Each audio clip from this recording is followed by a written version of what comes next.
ஞானானந்தமயம் தேவம் நிர்மலஸ்படிகாகிருதியும் ஆதாரம் சர்வ வித்யாநாகாய கிரீவம் உபாஸ்மிகை. நெக்ஸ்ட் ஜென் டிவி நேயர்களுக்கு அஸ்ட்ரோ கேஎஸ் ஐயங்காரின் பணிவான நமஸ்காரங்கள். வார பலன் 23/12/2024 29/12/2024 வரை உண்டான வாரத்திற்கு மேஷம் முதல் மீனம் வரை என்னென்ன பலன்கள்னு பார்ப்போம். முதல்ல இந்த வாரத்துக்கு உண்டான கோல்சாரம் என்ன, இந்த வாரத்தில் வரக்கூடிய விசேஷ நாட்கள் என்ன, அதற்கு பிறகு இந்த வாரத்தில் எந்தெந்த ராசிக்காரர்களுக்கு சந்திராஷ்டம், இதை வருஷப்படுத்தி நம்ம பார்க்கலாம்.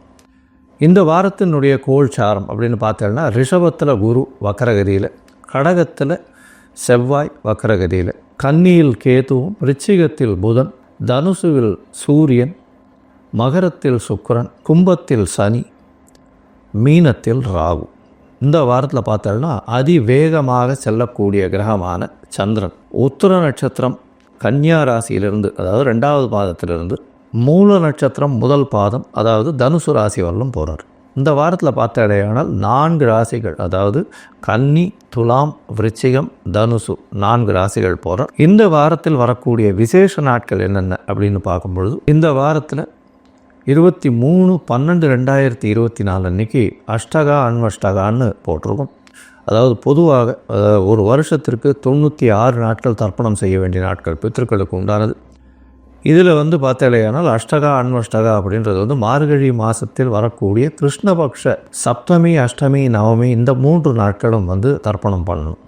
அந்த மாதிரி மார்கழி, தை, மாசி, பங்குனி இந்த 4 மாதங்களும் 3 நாள் 12 நாள் பண்ண வேண்டிய கட்டாயம்.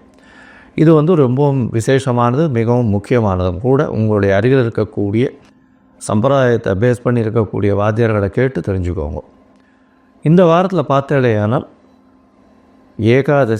ஏகாதசி எண்ணிக்கை அப்படின்னா 26ஆம் தேதி எண்ணிக்கை ஏகாதசி வருது.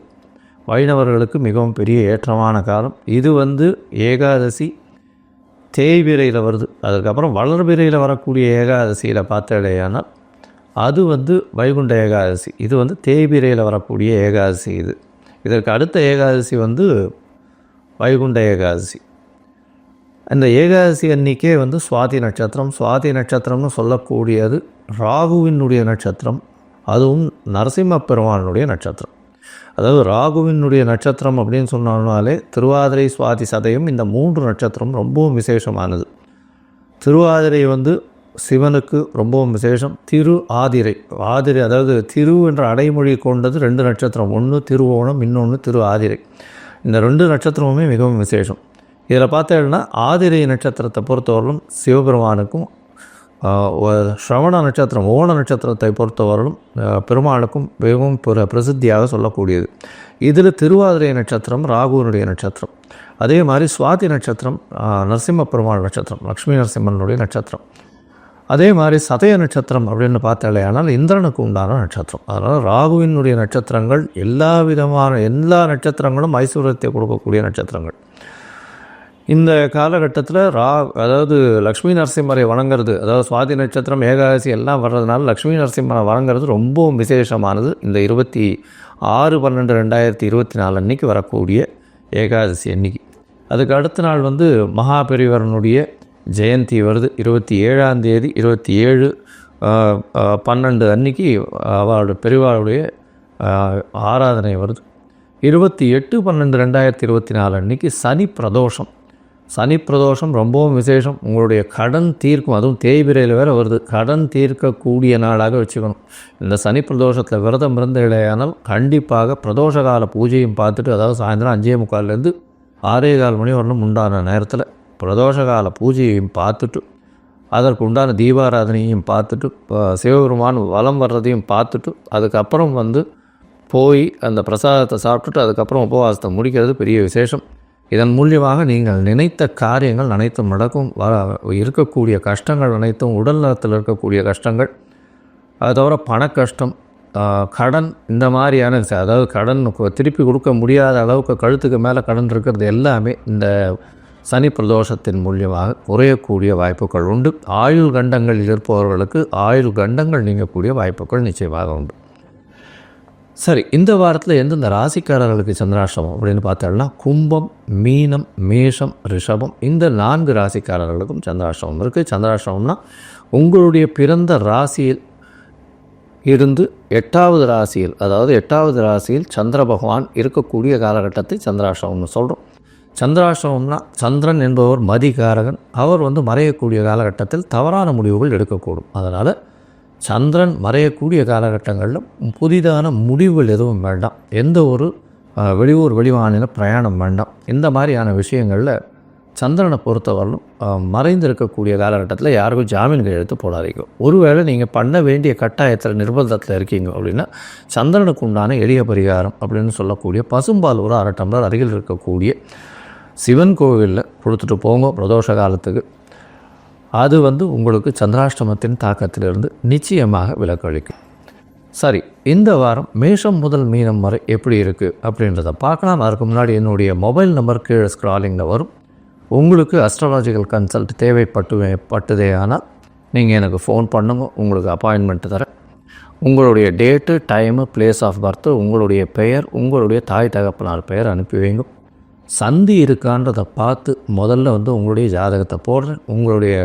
நீங்கள் இந்த பர்டிகுலர்ஸ் கொடுத்த உடனே நான் என்னுடைய கட்டணம் என்னன்றதை சொல்கிறேன். அதற்கப்புறம் உங்களுடைய கட்டணத்தை நீங்கள் கட்டினதுக்கப்புறம் எனக்கு அந்த ஸ்க்ரீன்ஷாட் ஷேர் பண்ணதுக்கப்புறம் உங்களுடைய ஜாதகத்தை போடுறேன். சந்தி இருக்கா அப்படின்றத பார்த்துட்டு அந்த சந்தியின் மூலியமாக பிரச்சனைகள், அதாவது உங்களுக்கு என்ன பிரச்சனை வரும் அப்படின்னா, நீங்கள் எந்த ராசி எந்த நட்சத்திர பாதம்னே தெரியாமல் இவ்வளோ நாள் இருப்பீங்க. எனக்கு தெரிஞ்ச நிறைய பேர் பார்த்தாங்கன்னா கிருத்திகை 1ஆம் பாதம் நினச்சின்னு மேஷராசியில் சொல்லிட்டு இருப்பா. ஆனால் கிருத்திகை 2ஆம் பாதத்தில் இருப்பா ரிஷபராசியில். இந்த மாதிரி உத்திரம், அதே மாதிரி இந்த உழைந்த நட்சத்திரங்கள் எல்லாமே பாதங்கள் ஒரு ராசியிலிருந்து அடுத்த ராசிக்கு போகும். அதை தவிர பார்த்தாலேயானால் ஒரே ராசியிலேயே இருக்கக்கூடியதோ இருந்தாலுமே நட்சத்திர பாதங்கள் வேறுபட்டு உங்களுடைய லக்னாதிபதியும் வேறுபடக்கூடும். அதனால் பார்த்தாலேயானால் உங்களுக்கு இப்போ நடக்கக்கூடிய திசை நல்லபடியாக தானே இருக்கணும்னு நினைப்பீங்க. ஆனால் அந்த நல்லபடியான திசையாக இருக்காது. இதற்கு முக்கியமான காரணம் அந்த சந்தி. அந்த சந்தி நட்சத்திர சந்தி, நட்சத்திர பாத சந்தி, லக்ன சந்தி இதெல்லாம் பார்த்து உங்களுடைய ஜாதகத்தை போட்டு அதுக்கப்புறம் ஒரு 3-4 நாளில் அப்பாயின்மெண்ட் கொடுக்குறேன். நம்ம ஆன்லைனில் டிஸ்கஸ் பண்ணலாம். இப்போ மேஷம் முதல் மீனம் வரை 23/12/2024 29/12/2024 வரை உண்டான வாரத்திற்கு என்னென்ன பலன் அப்படின்னு ஒன்றா பார்க்கலாம். துலாம், சித்திரை, சுவாதி, விசாகம் இந்த 3 நட்சத்திரம் 9 பாதங்களை கொண்ட ராசியின் அதிபதி அப்படின்னு சொல்லக்கூடியவர் சுக்கிரன். ராசிக்கு 4ஆம் இடத்துல இருக்கிறது விசேஷம். ஏன்னா ராசிக்கு 4ஆம் இடம் அப்படின்னு சொல்லக்கூடியது கேந்திரஸ்தானம். அதுவும் 4ஆம் இடத்தில் சுக்கிரன் திக்பலம் பெறுறார். பெரிய ஏற்றத்தை கொடுக்கக்கூடிய காலகட்டம். உங்களுக்கு 4ஆம் இடத்துல சுக்கிரன் இருக்கிறது ஆட்சி பலம் பெற்றதற்கு சமம். இதன் மூலியமாக பார்த்தாலேயானால் உங்களுக்கு எடுத்த காரியங்கள் எல்லாமே வெற்றியடையக்கூடிய வாய்ப்புகள் நிச்சயமாக உண்டு. உங்களுடைய சுகம் அதிகரிக்கக்கூடிய வாய்ப்புகள் இருக்கும். படிக்கக்கூடிய மாணவர்களுக்கு நல்ல ஒரு ஏற்றம் இருக்கக்கூடிய காலகட்டமாக அமையப்போகிறது. உங்களுடைய ராசிக்கு 2ஆம் இடத்துல புதன் இருக்கிறது. படிக்கக்கூடிய மாணவர்களுக்கு ஒரு பெரிய ஏற்றத்தை கொடுக்கும். பணவரவிற்கு பஞ்சம் இருக்காது. மறைந்த இடத்துலேருந்து திடீர் பணம் வரக்கூடிய வாய்ப்புகள் நிச்சயமாக உண்டு. உங்களுடைய ராசிக்கு பார்த்தீங்கன்னா 3ஆம் இடத்தில் சூரியன், உங்களுடைய ராசிக்கு 11ஆம் அதிபதினு சொல்லக்கூடியவர் 3ஆம் இடத்துல இருக்கிறது பெரிய விசேஷம். இதன் மூலியமாக முயற்சிகள் அனைத்தும் வெற்றி பெற்றுவீங்கள். நல்ல ஒரு ஏற்றத்தை கிடைக்கக்கூடிய காலகட்டமாக அமையப்போகிறது.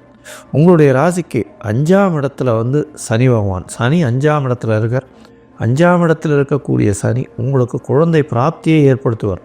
பொதுவாக பார்த்தோம்னா சனி 5ஆம் இடத்துல இருந்தால் தடங்கள் வரும்னு சொல்லுவாள். ஆனால் சனி தன்னுடைய ஆட்சி வீட்டில் மூல திரிகோண வீட்டிலேயே இருக்கார். இந்த துலா ராசிக்கு பார்த்தலையானால் சனி மிகப்பெரிய மிகுந்த பெரிய யோகர். 4-5 ஒரு கேந்திர திரிகோண அதிபதி. இதன் மூலியமாக உங்களுக்கு 5ஆம் இடத்திலே போய் இருக்கிறதுனால உங்களுக்கு உண்டான அந்த 5ஆம் இடத்தினுடைய விஷயங்களை நிச்சயமாக செய்வார். குழந்தை பிராப்தி இல்லாதவர்களுக்கு குழந்தை பாக்கியத்தை கொடுக்கக்கூடிய காலகட்டமாக அமையப்போகிறது. உங்களுடைய ராசிக்கு 6ஆம் இடத்துல ராகு பகவான் எல்லா விதமான எதிரிகளையும் வெற்றி கொள்ளக்கூடிய வாய்ப்பும் போட்டிகளில் வெற்றி பெறக்கூடிய வாய்ப்பும் இருக்கக்கூடிய வாய்ப்புகள் உண்டு. அதை தவிர சர்வீஸ் இண்டஸ்ட்ரியில் இருக்கிறவர்களெல்லாம் பெரிய ஏற்றம் கிடைக்கக்கூடிய காலகட்டமாக அமையப்போகிறது. இந்த வாரம் உங்களுடைய ராசிக்கு 8ஆம் இடத்துல இருக்கக்கூடிய ராகு வக்கரகதியில் இருக்கார். வக்கரகதியில் இருக்கக்கூடிய ராகு பெரிய ஏற்றத்தை கொடுப்பார். உங்களுடைய போட்டிகள் எல்லாவற்றிலும் உங்களுக்கு வெற்றியை கொடுக்கக்கூடிய காலகட்டமாக அமையும். ராசிக்கு 10ஆம் இடத்தில் செவ்வாய் நீச்சப்பட்டு வக்கரமடைஞ்சிருக்கார். இதன் மூலியமாக உச்சம் பெற்றதற்கு சமம். அவரே உங்களுடைய ராசிக்கு 2-7 அதிபதி. இதன் மூலியமாக பார்த்தலையானால் உங்களுக்கு பார்ட்னர்ஷிப் பிஸ்னஸில் அதீதமான லாபம் வரக்கூடிய காலகட்டமாக அமையப்போகிறது. இந்த காலகட்டத்தில் எல்லா விதத்திலையும் தொழிலில் பெரிய ஏற்றம் இருக்கக்கூடிய காலகட்டம். இந்த வாரத்தில் பார்த்தாலேயானால் 23/12/2024 29/12/2024 வரை உண்டான காலகட்டத்தில் சந்திரன் உங்களுடைய ராசிக்கு 12ஆம் இடத்துல இருக்கார். 23 25ஆம் தேதி அதிகாலை 2:30 மணி வரலும் இருக்கக்கூடிய சந்திரன் உங்களுடைய ராசிக்கு 12ஆம் இடத்துல கேதுவோட சம்பந்தம். அதனால் நீங்கள் அருகில் இருக்கக்கூடிய, அதாவது அந்த சித்தர்கள், யோகிகள் இவர்களுடைய பீடத்துக்கு போயிட்டு வர்றது பெரிய ஏற்றத்தை கொடுக்கும். ஏன்னா உங்களுடைய ராசிக்கு 10ஆம் அதிபதி 12ஆம் இடத்துல இருக்கிறது கேதுவோட சம்பந்தத்தில் இருக்கிறதுனால கண்டிப்பாக வெளிநாடு வெளியூர் போயிட்டு வரக்கூடிய வாய்ப்பும், மறைமுகமான எதிர்ப்புகளும் வரும், தூக்கமின்மை வரக்கூடிய வாய்ப்புகள் நிச்சயமாக இருக்குது. உங்களுடைய ராசியிலேயே சந்திரன் வரார், நல்ல ஒரு ஏற்றமான காலமாக இருக்கும். 10ஆம் அதிபதி உங்களுடைய ராசியில் வர்றதுனால நல்ல ஒரு, அதாவது புதுசாக ஒரு முயற்சியை எடுத்து அதன் மூலியமாக வெற்றி பெறக்கூடிய வாய்ப்புகள் நிச்சயமாக உண்டு. தொழிலில் புதிய தொழில் மாற்றங்கள் ஏற்படுத்துவீங்க. அதுவும் இந்த பால் சம்பந்தப்பட்ட தொழில், வெள்ளை நிற ஆடை சம்பந்தப்பட்ட தொழில், கலைத்துறையில் இருக்கிறவங்களுக்கெல்லாம் பெரிய ஏற்றம் கிடைக்கக்கூடிய காலகட்டமாக அமையும். உங்களுடைய ராசிக்கு 2ஆம் இடத்துல சந்திரன் போகிறார். 27ஆம் தேதி மதியம் 12:30 மணியிலிருந்து 29ஆம் தேதி இரவு ஒரு 11:30 மணி வரலும் இருக்கக்கூடிய காலகட்டம். இந்த காலகட்டத்தில் பரிவர்த்தனை யோகமாக இருக்குது. செவ்வாயும் சந்திரனும் ஒருவருக்கொருவர் இட பரிவர்த்தனையாக இருக்குது. இதன் மூலியமாக 2ஆம் அதிபதி 2ஆம் இடத்தில் ஆட்சியும், 10ஆம் அதிபதி 10ஆம் இடத்தில் ஆட்சியும் பெற்றிருக்கிறது பெரிய விசேஷம். இதனால் பார்த்தாலேயானால் தொழிலில் பெரிய ஏற்றம் கிடைக்கக்கூடிய காலகட்டமாகவும், அதன் மூலியமாக அதீத பணவரவு வரக்கூடிய வாய்ப்பும், குடும்பத்தில் நல்ல ஒரு சந்தோஷமான நிலையம் இருக்கக்கூடிய காலகட்டமாக அமையும். ராசிக்கு 3ஆம் இடத்துல சந்திரன் போகிறார். 29ஆம் தேதி இரவிலிருந்து 1ஆம் தேதி காலை வரலும் இருக்கக்கூடிய காலகட்டம். இந்த காலகட்டத்தில் பார்த்தாலும் முயற்சிகள் எல்லாமே வெற்றி பெறக்கூடிய வாய்ப்புகள் நிச்சயமாக இருக்குது. இந்த வாரத்தில் நீங்கள் அருகில் இருக்கக்கூடிய ரங்கநாத பெருமாளை போய் சேவிச்சுட்டு அங்கே ஒரு 3 முழம் முல்லைப்பூ வாங்கி கொடுத்துட்டு வர்றதன் மூலியமாக நல்ல ஒரு ஏற்றமும் மாற்றமும் உங்கள் வாழ்வில் நிச்சயமாக வரும்.